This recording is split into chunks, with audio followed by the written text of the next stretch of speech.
Anime girls, the unsung heroes of today's society. But with so many choices out there, one natural question arises. Which girl is the best girl? The girl made to be the very best, like no girl ever was. Is it Mei? Is it Shinobu? Is it Rem? Oh, don't worry, I'm just kidding. No one gives a fuck about Rem. No. The true best girl is in fact Marin Kitagawa. And might I say, damn good show. I mean, you have to be a pretty good show to be rivaling One Piece and Attack on Titan Season 4 Part 2. God, that's a mouthful. And I think we gotta owe a little bit of this complete community domination to our girl Marin.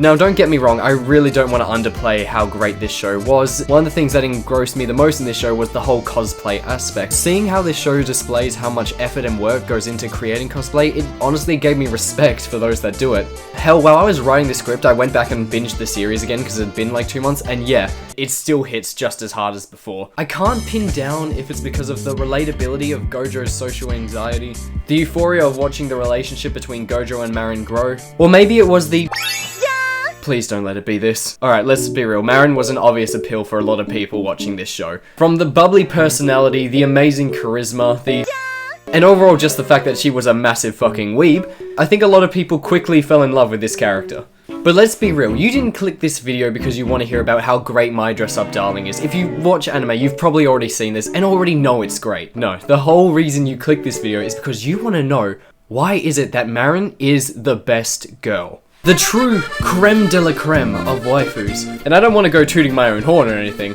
but I think I got the answer. But before we understand why Marin is so perfect for us, we actually gotta have a look at our boy Gojo. No, not other one. Ah, perfection. Now, as I alluded to earlier, one of the things I loved most about this show was Gojo and his development throughout the series. You see, Gojo's passion lies in the art of making coda dolls, these cute little, albeit kind of creepy dolls. It's an art he wants to get better at every day and something he wants to dedicate his life towards. However, you don't need me to tell you that this isn't one of those hobbies that is going to make you very popular in high school. In fact, when we see Gojo in high school, it becomes instantly clear that he is isolated. And it's not like anyone's particularly bullying him or being rude towards him, he has just isolated himself. We see the reason for this is that when Gojo was younger, he was actually judged for what he was passionate about, which caused a lack of self-confidence which has followed him into his teenage years, and because of this, he believes that no one will accept him for who he is, so he isolates himself from everyone. This type of social anxiety, fearing that people are going to judge you for who you are and what you're like, is something that I feel like everyone can relate to some extent. In the early years of high school, I was a wreck. I was super anxious. I didn't talk to anyone. I had no self-confidence, and because I felt like no one would accept me, I withdrew myself. And it was a really sucky feeling. And I'm not alone on this. I'm sure all of us have felt that to some degree. And it's because of this universal feeling that a lot of us can put ourselves in Gojo's shoes and understand what he's going through. However, while this show does give us a character we can relate to, it also gives us a character that embraces her passions, no matter how weird they are.